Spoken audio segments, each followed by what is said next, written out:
Hello again, and welcome back. I am Jared Case, curator of film exhibitions at the Dryden Theater and the George Eastman Museum, with another streaming recommendation for you. I've got a special guest today. Full disclosure, this is one of my classmates at the L. Jeffrey Selznick School of Film Preservation, circa 2002. I'm happy to welcome Kelly Chisholm here from the Library of Congress. Welcome, Kelly. Hi, Jared. Nice to be here. It's great to have you. It's great to see you again. Great to see Yes. people on the screen or Yeah. in person. So, tell us about your position at the Library of Congress.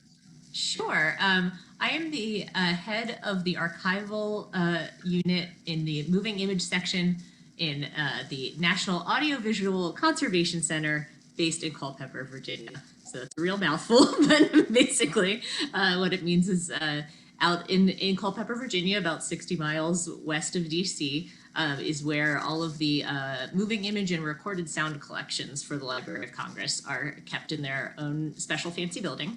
And my staff processes film and video collections. So donations from filmmakers or collectors, and just kind of going through material, identifying it, and making sure it's properly taken care of. And how big of a staff do you have in your division? The division as a whole is about 110 people. And that includes a film lab, which does both photochemical and digital preservation, a video lab, an audio lab, a technology office, lots of different people doing lots of different things.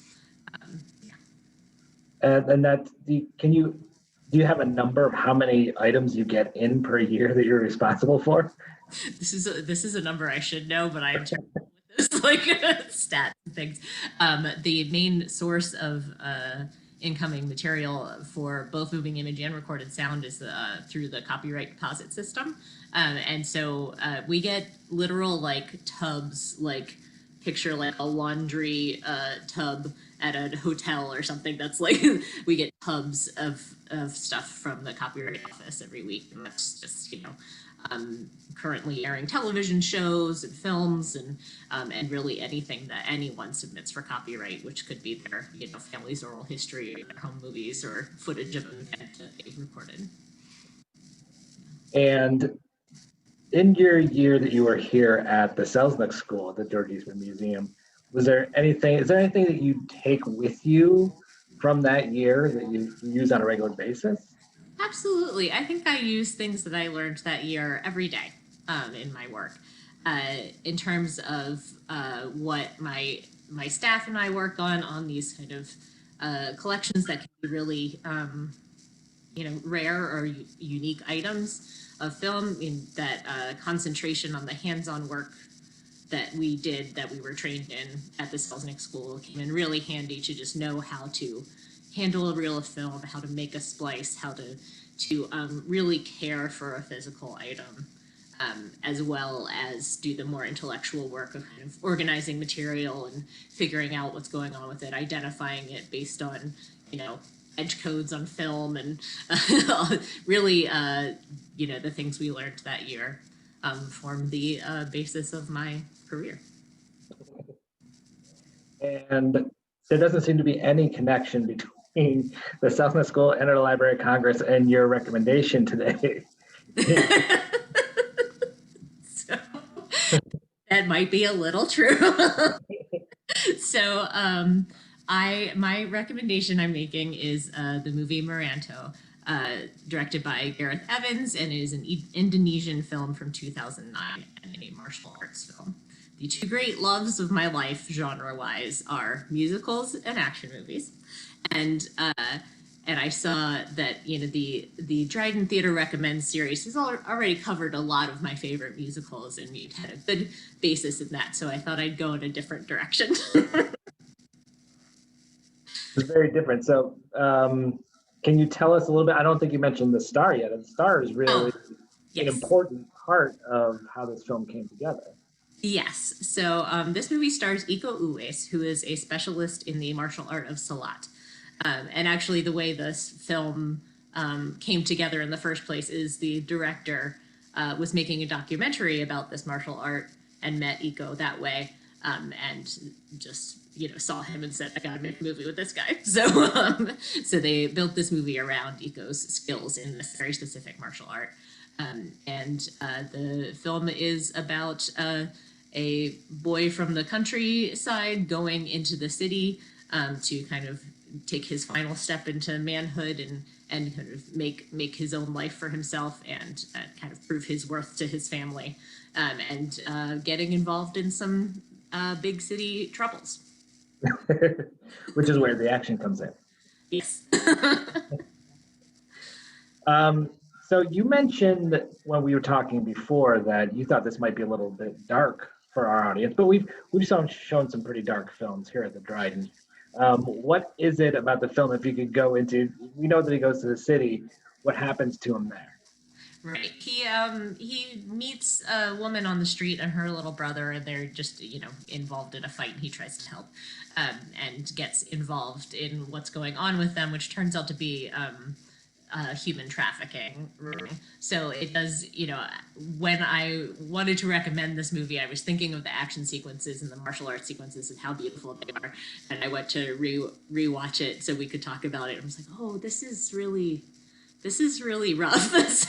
So this movie is not for everyone, for sure, but and I did want to give a disclaimer that it deals with human trafficking. There's off-screen but implied sexual violence, and so it's not going to be everyone's cup of tea, but I think it's a really well executed movie and treats all of this very seriously, and it's upsetting on purpose. It is meant to be. Right. Was there a particular set piece that you love that sparked it? I have to talk about this.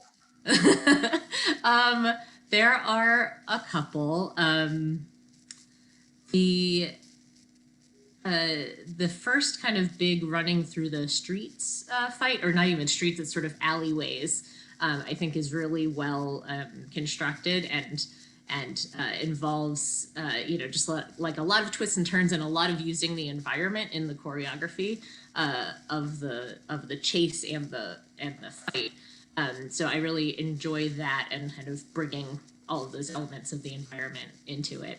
And then of course I think the last like two big fights in the movie are absolutely beautiful. But you already mentioned that connection that you have, that there's a through line between the musicals and the action films, and that's the choreography.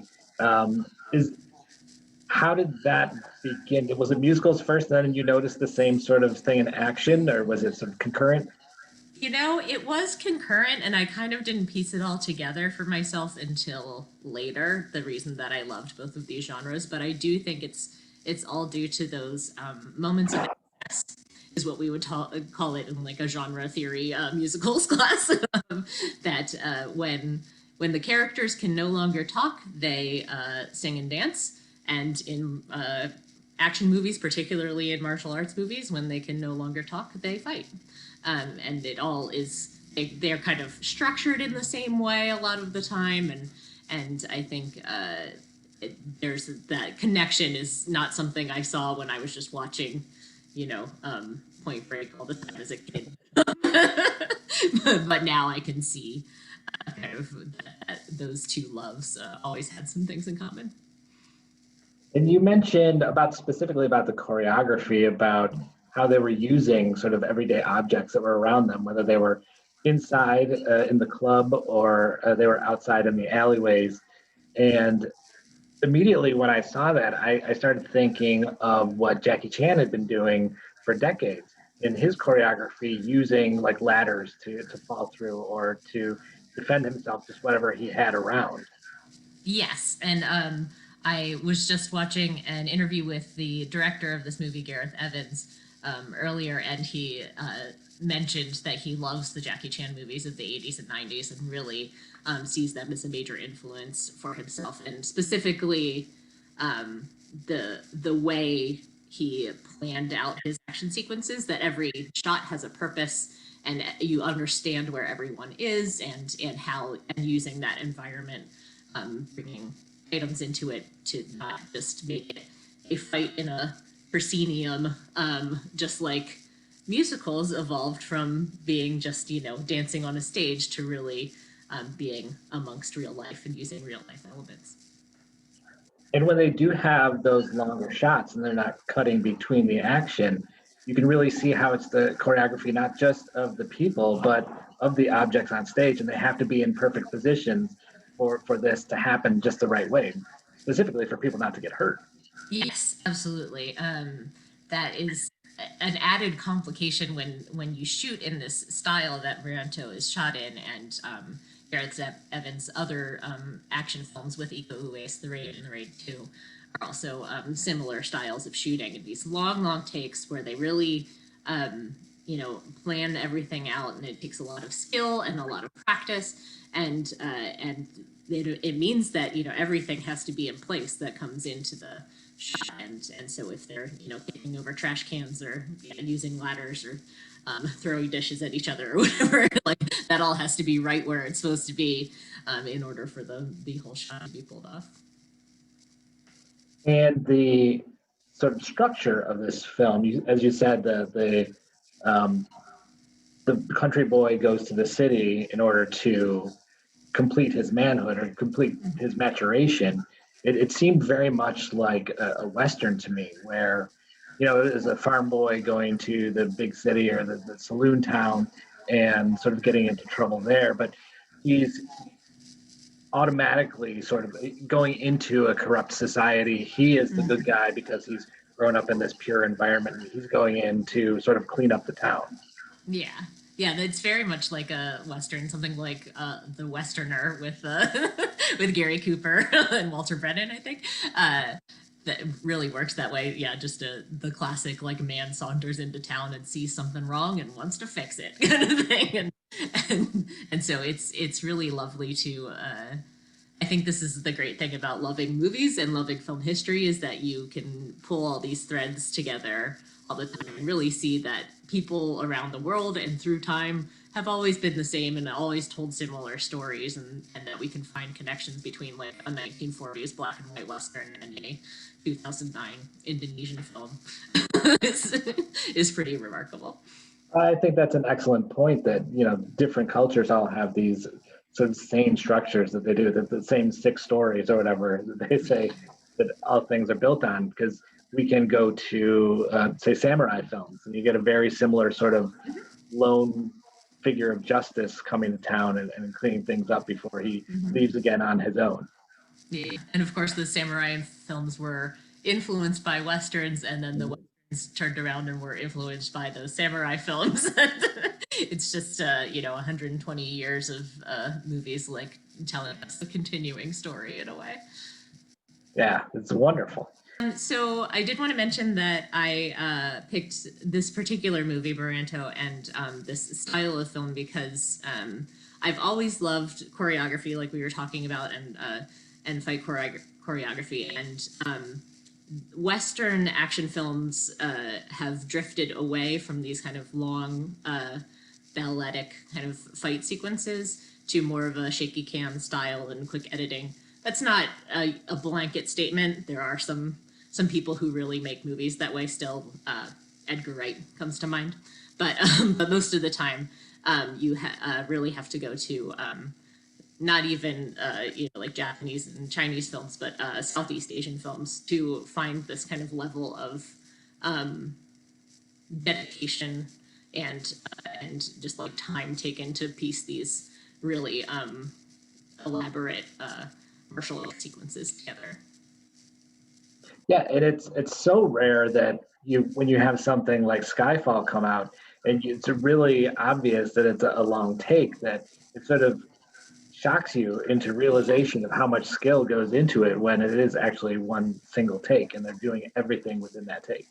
Yes, we get so used to, I think, the editing and so much of it is due to just big movie stars and not having the time or being able to put your stars in danger and that kind of thing. But then when you get some oddballs like the Mission Impossible movies where Tom Cruise is actually climbing up the Burj Khalifa or something, you're like, oh yeah, this doesn't usually happen in big Hollywood movies anymore.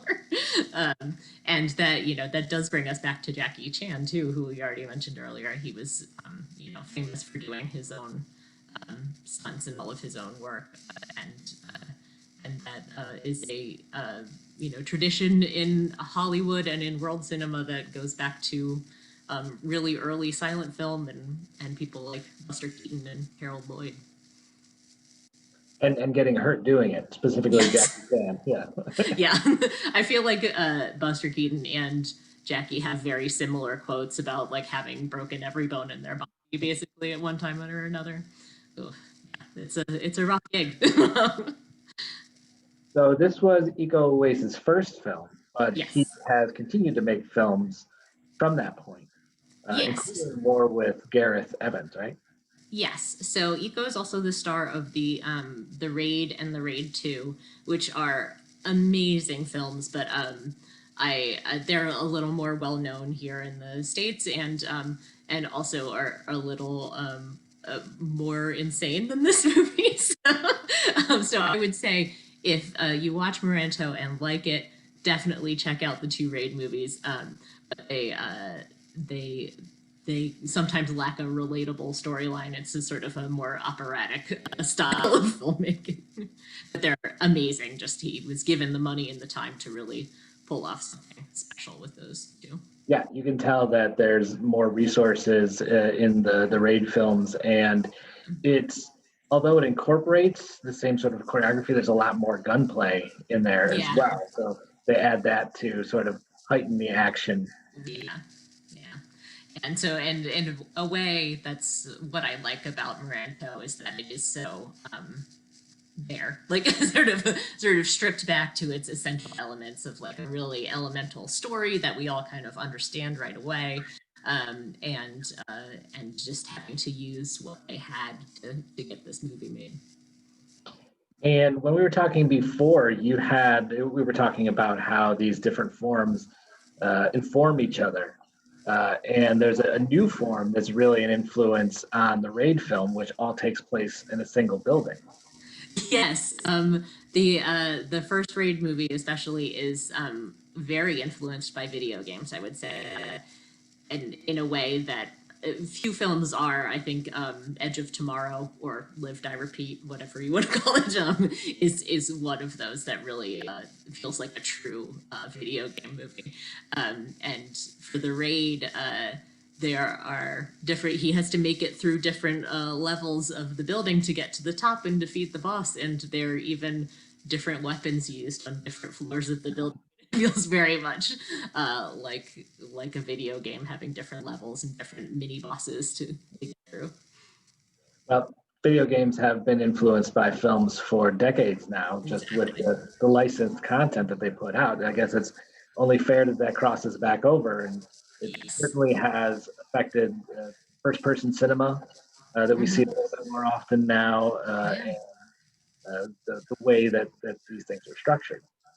Yeah, absolutely. And I like to talk about movies more like The Raid and Edge of Tomorrow rather than movies that are literally based on video games, because those tend to just take the stories of the games and not really reflect the kind of experience of playing them. But it's always nice to see these really well-made films that kind of take some of that kind of like visceral experience of playing a video game and apply it to the cinema. And as we learned in the Salzach School, if we hadn't already known before, you don't want to watch a dubbed version. So luckily, I can point people to a subtitled version, which is now streaming on Hoopla. And so if your library subscribes to that service and you have a library card, you can borrow that for free for a couple of days and watch it once or twice, however many times you want to watch it. But it is available for rent on certain services as well. Yes, I think it's on Amazon as well, through their Warriors and Gangsters channel. So before you go, Sure. I do have, we've all been missing the cinema recently, even for those of us that have a cinema that's open fairly nearby. But I wanted to ask you a few questions about your experiences with cinema. Sure. So, what is your first cinematic experience? Do you have a memory of that? I this is one of those memories that I'm not sure whether it's mine or I've just been told the story. So I have it, but I do know that the first movie I saw in the theater was Bambi, which is funny now because when you go back and look at those movies, Bambi especially is just devastatingly sad. But it's a children's movie. And I'm told that I cried when it was over because I didn't want it to be over. So that's a big early experience, and I have other like funny random memories of just kind of tromping through the hallways of movie theaters and going to see Howard the Duck, and they put footprints of the duck like leading to the to the theater that it was playing in as part of the marketing, and yeah, really goofy stuff from the 80s. Definitely. Yeah. Was there a neighborhood theater that you remember, one that you went to on a regular basis? Any memories of that? Yeah, I had a couple that I went to a lot. One was in the Newark Shopping Center in Newark, Delaware. I believe that theater is still in operation with like 3 screens, and I saw just an endless amount of movies there. But I would give a special shout out to the University of Delaware is in Newark, and they had a Sunday night international film series. I don't know if it's still going on, but it was going on all throughout my high school and college years because I went to the university, and it really allowed me to see so many movies that I wouldn't have seen in Delaware otherwise. So I did go to Philly with my friends to see movies and things like that, but otherwise it would have taken some real doing to see some of the arts cinema that was able to come to the school through that international film series. And what is your favorite sensory experience at the cinema? I love the kind of like overwhelming nature of sitting in a theater, and I think it probably is mostly down to the audio that way, though I do also like to just like film my vision with a screen. And having those moments in movies where the kind of whole theater shakes with the bass, and you feel like you are there with the movie. I have a really vivid memory of seeing Master and Commander: The Far Side of the World in the Academy Goldwyn Theater in LA, and with a packed crowd. It's a 1,000-seat theater. The screen is huge. The audio is out of control, and just like that whole space shaking, and just having that kind of like communal, really like elemental experience with a full audience is really amazing. Yeah, we have a 35 millimeter print of that here, and we've tested it with the digital sound, and it's just immersive, to say the least. Yeah, I love that movie. And I think both its visual and audio style are beautiful. Where do you sit when you go to the theater? I have a very particular place that I sit in the particular theater that we go to. So we have an Alamo Draft House right down the street from us here in Charlottesville, and we sit in the last row of the front portion of seats in the very middle. So I like to be towards the front. There can be a few people in front of me, but I don't like very many people in front of me, and just right in the middle, so I can have that kind of experience where just like my entire field of vision is the screen. And last question, is there a book that you can recommend that people check out, either having to do with your work or with film, something that was influential to you? Yeah, I thought I would recommend one from our fellow Selznick School alum.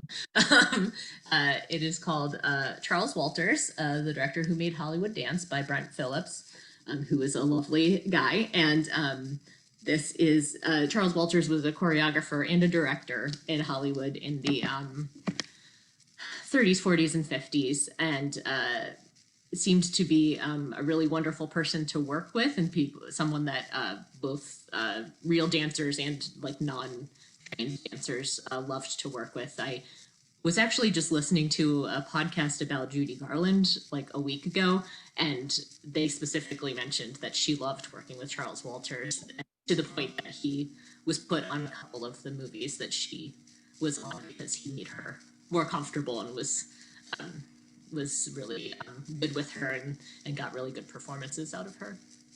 Can you mention a couple of the titles that we might be Oh, familiar with? sure. Yeah, he directed like Good News and Summer Stock, um, uh, things like uh, and really choreographed all sorts of things, like the trolley scene in Meet Me in St. Louis, and um, yeah, Perfect. the classic scenes. Well, Kelly, I want to thank you so much for doing this with us. It's lovely to see you as always, and we want to wish you and the library in Charlottesville the best, and hope that you can get back to Rochester at some point in time.